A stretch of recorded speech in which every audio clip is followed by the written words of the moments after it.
Welcome to Knowledge Series interactive sessions from Yogakshema. In this episode, we have with us Dr. Usha Vastare, a renowned neuroscientist and founder of Yogakshema. When it comes to interpersonal relationships, I've heard you speak and say that a person might be sick, but if he has good interpersonal relationship, he might be able to handle it better. But if he's not sick and he doesn't have good interpersonal relationship, he might not be a very happy person. So you honed in how important interpersonal relationships are.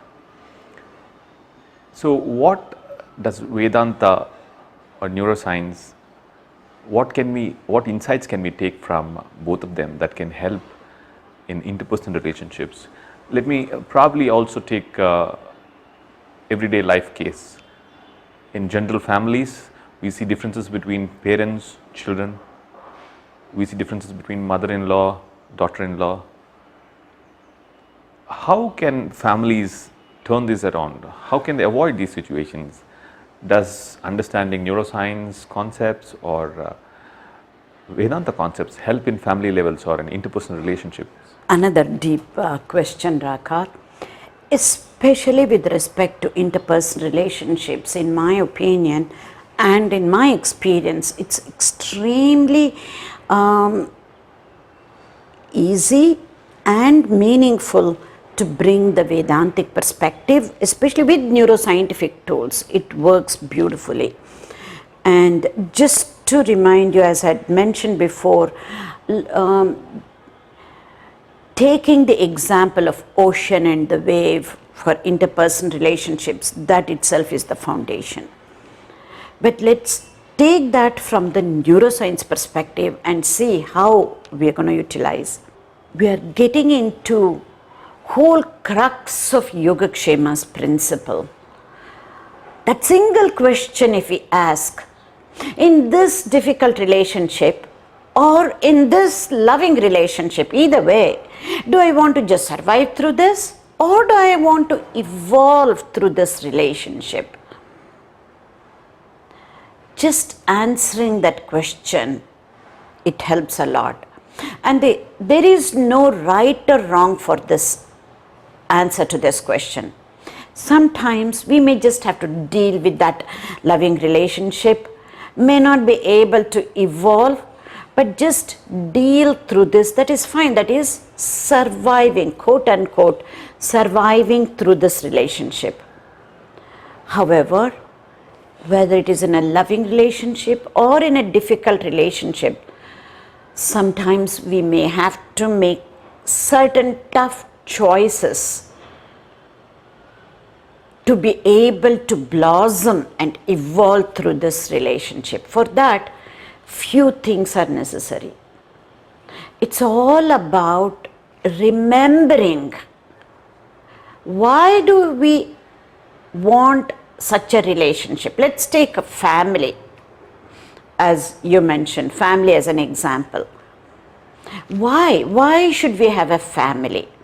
Why did I get married to begin with? Why did I have kids? Sometimes, and many a times, we forget the reality. We forget the true answer to these questions because we just go through the busyness of life. We just go through life, we run through this life without thinking it through, so we forget, why am I in this relationship? Why am I playing the role of a wife, playing the role of a husband, the son, daughter, any of these? And then ultimately the simple answer would be, of course, to be happier. And I add to that, the relationships are there not just for us to be happier, but to truly for us to be evolving. This is the ultimate ultimate purpose of human life is to be evolving through any relationship for that matter.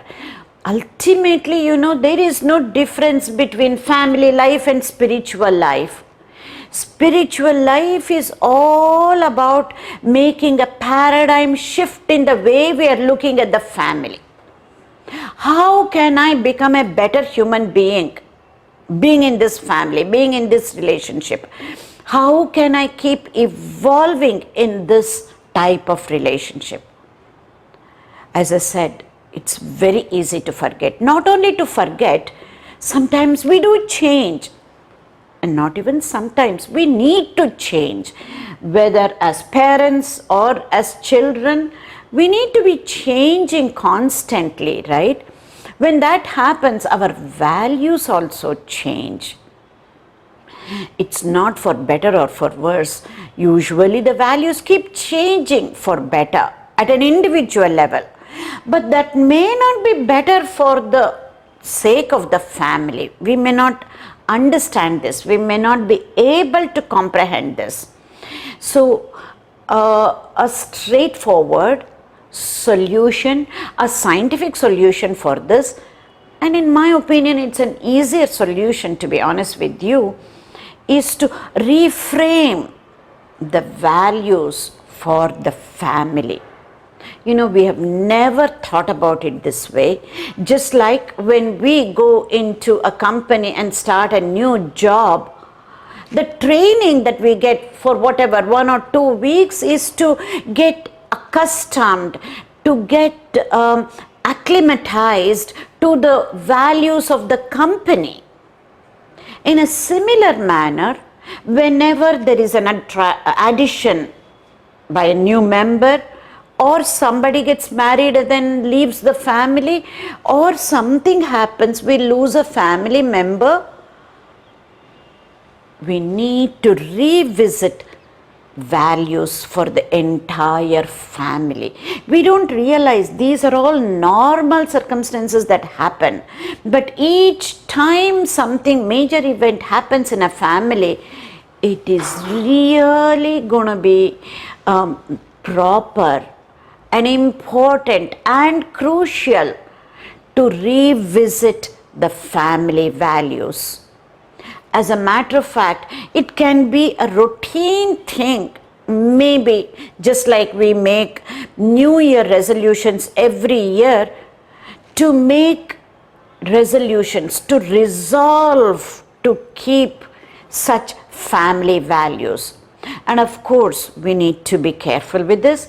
Not just one family member setting up or coming up with family values and the rest of the people should follow. It doesn't work that way anymore. To be able to be together as a family, discuss these things with each and every family member in that time, and coming up with values of each person, the individual values also. Such a simple solution, if we can try and make this happen within each family, and this is a positive way of going through family life in general, and to overcome certain issues in particular in a proactive manner and in a positive manner. These are some very, very new ideas that Yogakshema has put forth, by the way. Something very new, as you said, bringing the family together and discussing family values. I'm just wondering, there might be people in the viewers who might want to try this. So if viewers, if you have any questions or if you're interested in such workshop, please put your comments in the comment box. Thank you so much.